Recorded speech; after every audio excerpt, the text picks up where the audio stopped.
बच्चों अगर आप 12th कॉमर्स में हैं तो ये बहुत ही इंपॉर्टेंट वीडियो है, क्योंकि मैं मार्किंग स्कीम डिस्कस करने वाला हूँ आपके साथ कि एग्जामिनर्स बेसिकली मार्किंग जो है वो कैसे करते हैं। ठीक है, देखो बेटा, अगर आप एक प्रैक्टिकल आंसर कर रहे हो, ठीक है, सारे बच्चे ध्यान से सुने, अगर कॉमर्स वाले हैं तो उसके हिसाब से भी है सारा कुछ।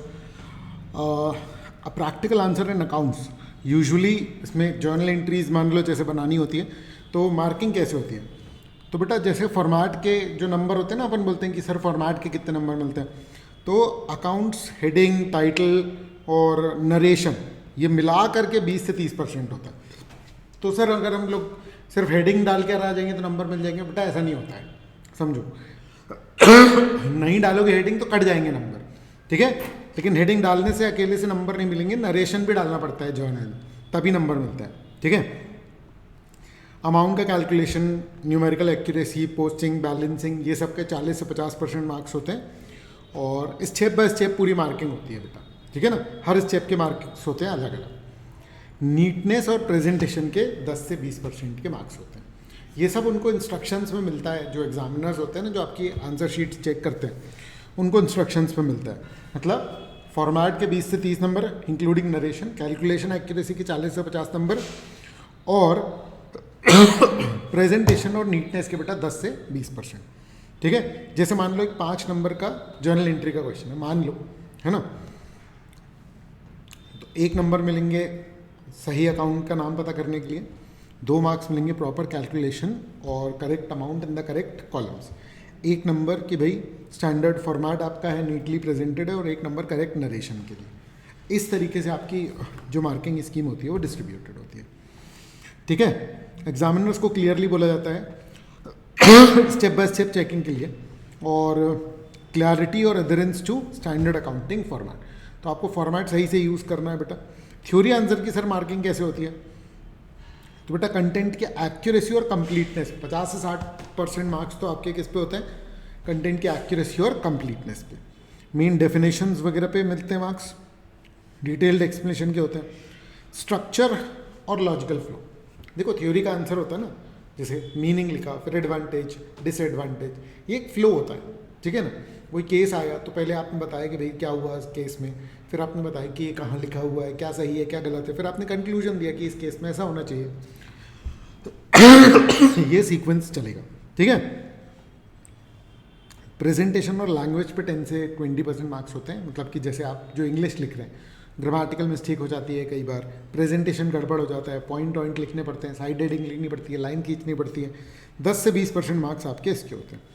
जैसे कि एक कैश फ्लो स्टेटमेंट या फंडामेंटल अकाउंटिंग का कॉन्सेप्ट का क्वेश्चन है, 1 नंबर डेफिनेशन के लिए मिलेगा, और 2 नंबर इंपॉर्टेंट फीचर्स कॉम्पोनेंट्स के लिए, 1 नंबर एग्जाम्पल के लिए, और 1 नंबर ओवरऑल प्रेजेंटेशन और कंक्लूजन के लिए।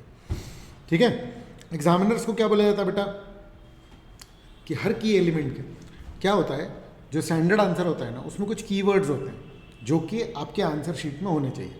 वो मेन बातें होती हैं जिसको देख करके एग्जामिनर आपको नंबर देता है। आंसर आपका लॉजिकली ऑर्गेनाइज होना चाहिए, और direct addressing of question. Direct addressing का मतलब ये होता है, कई बार कि क्वेश्चन लिखा रहता है इलस्ट्रेट, क्वेश्चन लिखा रहता है डिस्क्राइब, तो आपको डिस्क्राइब लिखा तो डिस्क्राइब करना है, इलस्ट्रेट लिखा तो एग्जाम्पल लिखना है, इलस्ट्रेशन लिखना है ना, राइट डाउन पॉइंट्स तो पॉइंट्स में लिखना है आपको, समझ रहे हो आप, ठीक है ना, विद एग्जाम्पल। तो आपको इस बात का ध्यान रखना है कि क्वेश्चन ने डायरेक्टली क्या पूछा हुआ है, क्वेश्चन ध्यान से ज़रूर पढ़ना बेटा। ठीक है, मार्क्स स्कोर करने हैं तो। इको में भी प्रैक्टिकल और क्वेश्चंस अगर आते हैं तो फार्मूला वगैरह अगर आपने सही आइडेंटिफाई कर लिया तो 20 से 30% मार्क्स तो उसी के होते हैं, करेक्ट फार्मूला और वेरिएबल्स वगैरह का एक्सप्लेनेशन सही से। वर्किंग और कैलकुलेशन पे आपके 40 से 50% के मार्क्स एलोकेटेड होते हैं। Step by step approach follow होती है, इसलिए अल्टीमेट आंसर अगर आपका गलत भी आ गया तो भी आपको नंबर मिल जाते हैं। एक्यूरेसी बहुत इंपॉर्टेंट है, ऑब्वियसली बात है, और इस पर ये सारी चीज़ों में मिला करके 40 से 50% के मार्क्स एलोकेटेड रहते हैं। डायग्राम वगैरह बना दिया आपने, लेबलिंग कर दी, 10 से 20% मार्क्स आपके इस पर एलोकेटेड होते हैं।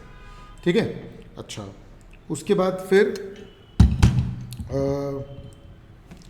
स्टेप वाइज होता है असेसमेंट ऑब्वियसली इसमें भी, और कंप्लीटनेस के लिए होता है कि भैया सारा फॉर्मूला, कैलकुलेशन, डायग्राम सब कुछ कंप्लीट है या नहीं। थ्योरी आंसर है तो डेफिनेशन एक्सप्लेनेशन में 50 से 60% मार्क्स इसी के ही होते हैं।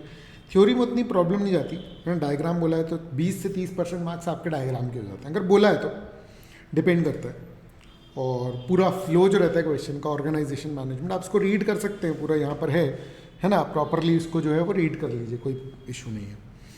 एग्जामिनर्स को क्लियरली बोला जाता है कि भाई क्लैरिटी और कंप्लीटनेस पर मार्क्स एलोकेट करेंगे, और